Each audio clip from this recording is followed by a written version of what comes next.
Om Shri Ganeshaya Namaha. Om Shri Saraswatyai Namaha. Om Shri Gurubhyo Namaha. Samasta Jana Kalyane Niratam Karunamayam Namami Chinmayam Devam Sadgurum Brahma Vidvaram Sadgurum Brahma Vidvaram Yovantav Pravishya Mama Vacham Imam Prasuptam Sanjeevayatyakhila Shakti Dharasvadhamna Anyanshah Hastacharana Shravanatvagadin Pranam Namo Bhagavate Purushaya Tubhyam Pranam Namo Bhagavate Purushaya Tubhyam Samacharana Sarojam Sandra Neelambudabham Jagana Nihita Panim Mandanam Mandanaram Taruna Tulasi Mala Kandharam Kanjanetram Sadaya Dhavalahasam Vithalam Chintayami Vithalam Chintayami. Pranams to the Lord. Pranams to all the Mahatmas in tonight's Eknathi Bhagawat session. We are in chapter 9 and we have to begin from Ovis 117. Over to you, Sajidji. 117. It is therefore necessary to hold in our hand the lamp of discrimination and to discard the darkness of ignorance. And by taking the support of Mahamudras, postures of Bhuchari, Kechari, Aghochari, and Alakshaya, one has to achieve the state of desirelessness. 118. The breath of prana and the apana were estranged from each other for a long time. And now, by the effort of daily practice, both the prana and apana were brought together. 119. When they met, both of them recognized each other and they immediately embraced each other and they were happy and calm in their equilibrium. 120. Thus, having achieved this unity of prana and apana, by sitting fixed in a posture, the yogi raised high the flag of effort in order to enter the seat of Brahman. 121. Around the cliff, which is very steep, the yogi arranged for the army of Shama and Dhamma in a circular strategy. And at the front of that army, he started the battle of withdrawing senses from their objects, pratyahara. 122. Though the prana and apana knew each other earlier, they were interwoven in the labyrinth of the Vayu. 123. By the power of concentration, the prana steadily and forcefully rushed forward, and through the divine power Kundalini, they broke down the bastions of the 6 wheels. 124. The brave soldiers were wearing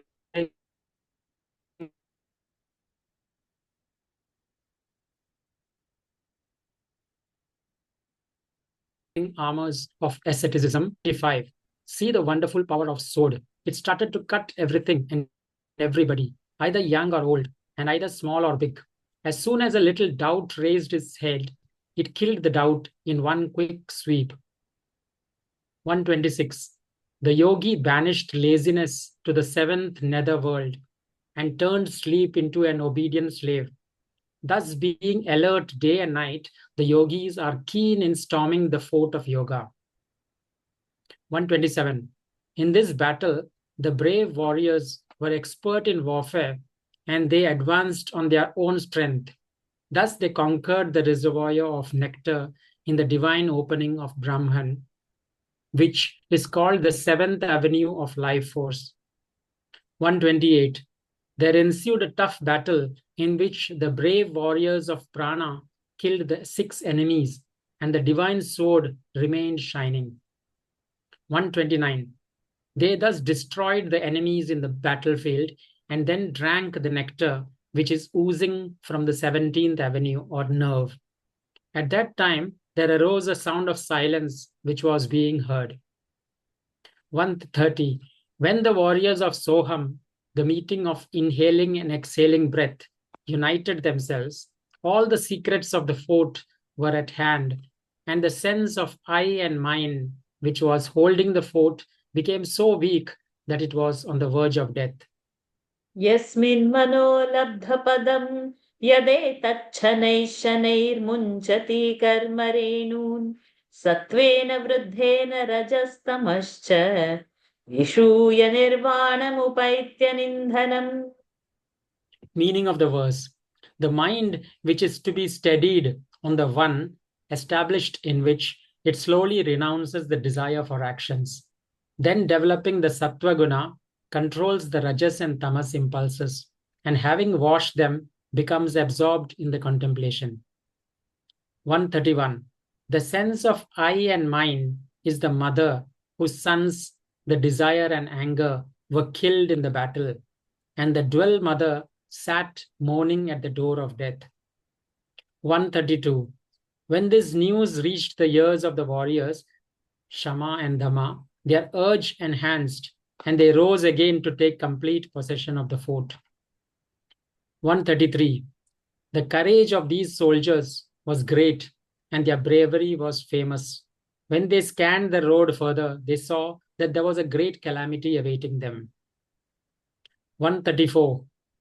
The stairs built by the small particles of past karma were nearly impossible to transcend. The small footway at the strict rules of conduct was also impassable. But slowly and carefully, advancing step by step, the steep rise of that path was made flat by them. 135. There was the great trench of Rajas and Tamas further on. As it was very deep, they threw stones of Nivritti in it, and using Sattva as ground, they filled that trench completely. 136. They entered the Bro Chakra, through which court of mind they threw ropes up on the high chambers of Brahma mountain and rushed into the entrance of Brahman. 137. Then the tough battle of victory ensued. The flag of the sound of silence was hoisted, and when the Shama and Dhamma searched, there was nobody to resist them. They found that the whole fort was under their power. 138. The paths of Rajas and Tamas were destroyed, and Rama Rajya was declared in all jubilance everywhere in the fort. 139. There was no other, no outsider anywhere. There was no necessity of dhyana, and the hilt of the sword of concentration was relaxed, and by the equanimity of vision, the armor of asceticism was loosened. 140. There, three factors of the observer, the observation, and the object of observation were no more visible, and therefore there was no work left for the sword of concentration. 141. The Sattva Guna had amassed the weaponry of battle, but as there was no enemy anywhere, the whole weaponry was left aside. 142. Then that yogi sat quietly under the canopy of unity of Jiva Shiva on the throne of simple equanimity by surrendering the concept of the limited Jiva. 143. The Sattva grew very much in its purity, which surrendered itself to the reality, the Atman. 144. Just as the fire produced by friction of woods burns the woods totally, and then it is itself extinguished. 145. Similarly, the pure Sattva destroys the Rajas and Tamas, but afterwards the illusion of Sattva also becomes dissolved. 146. At that state, the limited life of the Jiva comes to an end. The knowledge together with the knower is annihilated, and only life energy remains, where even recognition of mundane life is no more. तदैवमात्मन्यवरुद्धचित्तः न वेद किञ्चित् बहिरन्तरं वा यथेषुकारो नृपतिं व्रजन्तम् विषौ गतात्मा न ददर्श पार्श्वे. Meaning of the verse. Then, with his mind confined to the Atman, he does not recognize anything in or out, just as a smith who sat engrossed in producing an arrow did not see the king in his royal procession going by the road in front of him.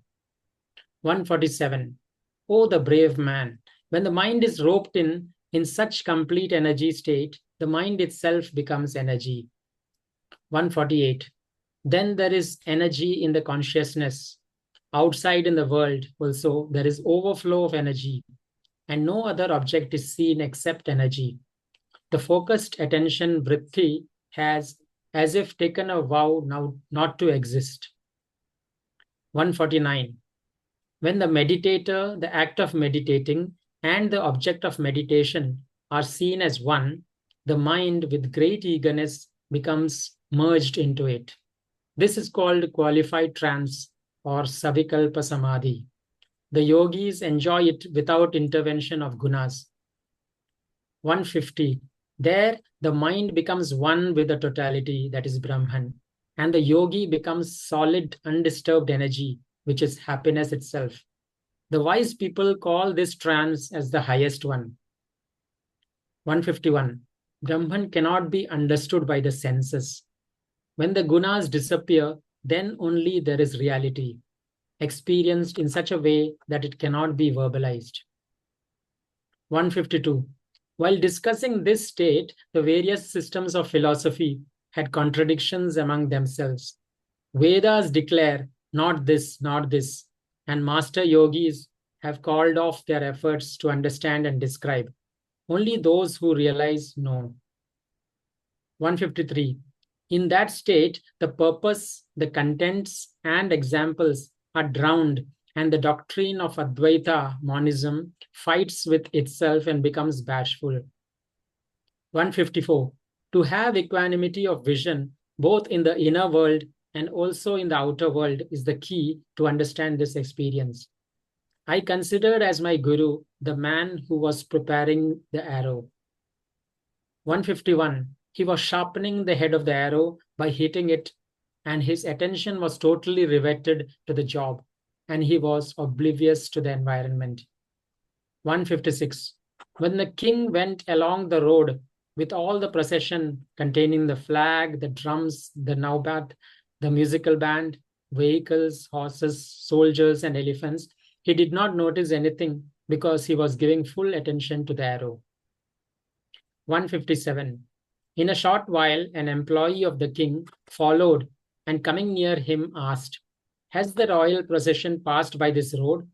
But the man answered, "I did not see. I do not know whether any procession went by this road." 158. Avaduta said, "I was there at that time, and I heard what he said and understood how concentration of mind is a great thing in life. It does not allow the worldly things to be noticed at all." 159. To achieve this, we should not get involved in having a household. The serpent lives alone. I liked it and considered the serpent to be my guru. Ekacharya niketasyat apramatto guhashayah alakshamana charaihi munirekolpabhashanaha. Meaning of the verse. A muni should wander alone, having no home, should not be arrogant, should take shelter in a cave, should be without any code of conduct, and should be silent as far as possible. 160. A serpent does not like company. It wanders alone. It is always alert. It does not waste even a breath. 161. Yogi is also having the same habit. He does not like company. He lives alone where other people do not see him. 162. He does not keep company of bad people as well as good people. He keeps himself aloof, just like a serpent discarding its skin. 163. He remains alert at all times and does not waste even a moment. He does not allow his detached awareness of Atman to be relaxed at all. 164. People know that a serpent has passed by a certain path when it enters a hole, but they cannot say whether that serpent is hungry or satisfied. 165. The yogi remains in a cave unseen by people and is happy with himself. 166. All people watch the behavior of a yogi, but they do not know whether inwardly he is having doubts or he is in a trance, having no doubts. 167. Some say that he is attached to the ritualistic performances. Some say that he is having no control of the senses, while some others think that he is self centered, but none of them knows certainly anything about him. 168. The serpent does not speak, it makes a little sound of hissing. Similarly, the yogi does not engage himself in useless talk or arguments. 169. The yogi talks but little, and that also with great care, kindness, and tenderness. Ears of the listeners are very satisfied by listening to that talk. Sorry, did you say something? Or? No. Oh, I heard something. That's why I stopped. But none of them knows. Similarly, the yogi does not engage himself in useless talk or arguments. Well, I think 170. 170. His talk is brief, but it destroys the confusion in the mind of the listener, and only persons with truthful character can know the real value of his words. 171. One who is alone and is not having ambitious hopes should not get involved in having a house and a family if he is really serious about spiritual life. Viharam bhoti dukkhaya विफलश्चाध्रुवात्मनः सर्पः परकृतं वेश्म pravishya sukhamedhate. Meaning of the verse. To begin to build a house is full of troubles, and the effort becomes a failure for such temporary things. See how the serpents enter a house dug by other animals and lives happily. 172. To build a house is itself a cause for calamity and suffering. We may build a house of 3 stories, but lot of hard work, but that house is not permanent. It is certainly temporary. 173. When the whole life is temporary, when our physical body is temporary and illusionary, how can a house be permanent? But foolish persons think that they have built a permanent house. 174. It is like performing the naming ceremony of a child which is dead even in the womb. Similar is the case of constructing a house which is truly temporary. 175.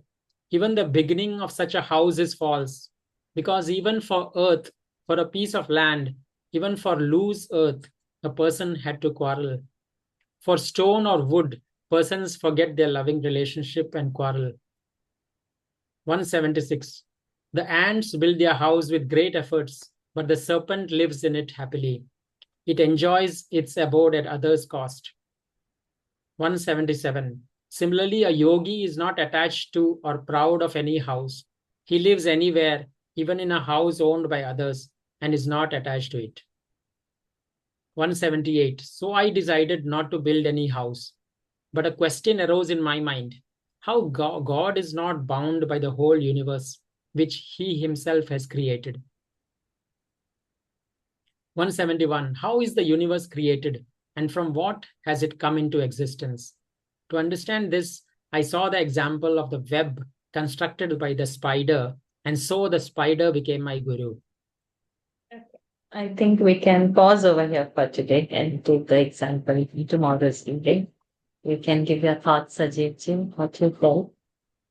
Yeah, very nice, very nice. Each and every Ovi was full of meaning. Yeah. So it is about this yogi who, with like dispassion and desirelessness, how they bring their senses under control, and all those prana and apana and all those are described in very nice metaphorically, like a war is going on between the different senses and how the yogi brings everything under control. Yeah. Yes. Very beautiful. You brought it out very nicely. That that similes and the metaphors that they use, too good. Like in 1 to 1 we see, in 1 to 2 also we see the prana and apana knew each other, but they were by its form of fire. So, and how the brave soldiers they are wearing the arms. So all that description of similes, metaphors, too good, beautiful. And then in 131 also, the sense of I and mine is the mother whose sons, the desire and anger, were killed in the battle, and the dual mother sat mourning at the door of death when the yogi achieves. So that simile and that language is, and that comparison, that was too good, I felt. And the final few Ovis also, like how is the universe created and how God does not have attachment as the creator of to his own home, like this whole universe is home, but he doesn't have attachment to that. Yes. Beautiful. So we continue tomorrow, and then we will have on following Monday, because Wednesday I'll be traveling. I'll do the closing prayers. So tomorrow, tomorrow, want sorry. me to read? Is there somebody already volunteered for Yeah, tomorrow? no, you can read, Lataji. Tomorrow you can read. Because last time I said I would read the following week, so I thought. Yes. Please, tomorrow you can read.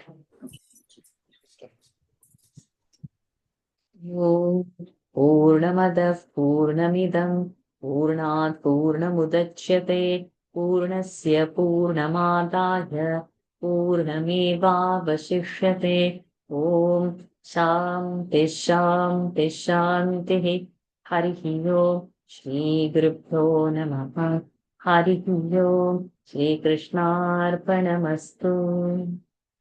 Hari Om, everyone. Thank you for joining. I had a question to ask.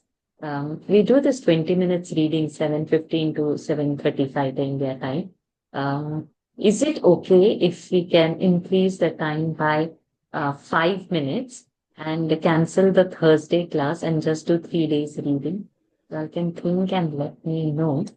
Increase 5 minutes on the 3 days, so we'll get 15 minutes of whatever, or even if more, if you want to increase the 5 minutes, because Singapore time is getting to 10:15.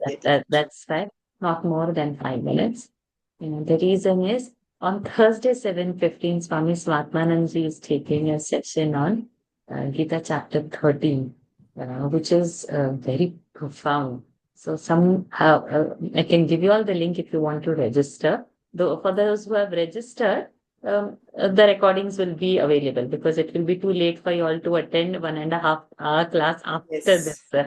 So, but if you register, you get it to listen later. And that is something one must not miss, that chapter 13, because it's like the crux of whole jnana.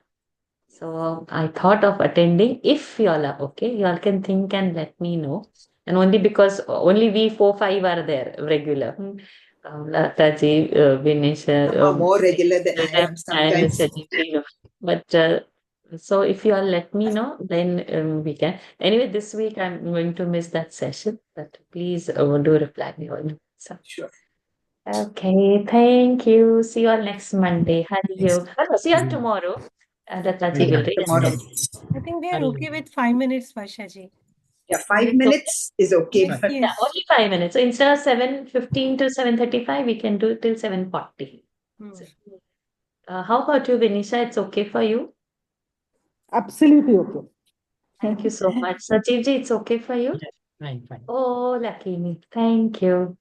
Thank you. Sometimes that thirst to hear something is, it's something that overpasses me. So I get, I don't know. But this time I have taken this, that I won't go for any camp till I complete a certain portion.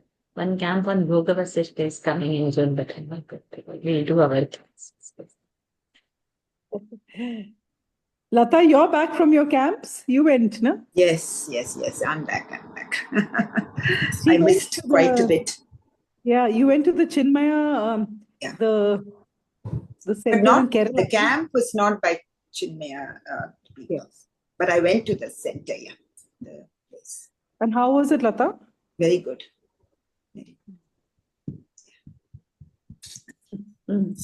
See you tomorrow. Hari Om. Hari Om. Hari Om. Hari Om.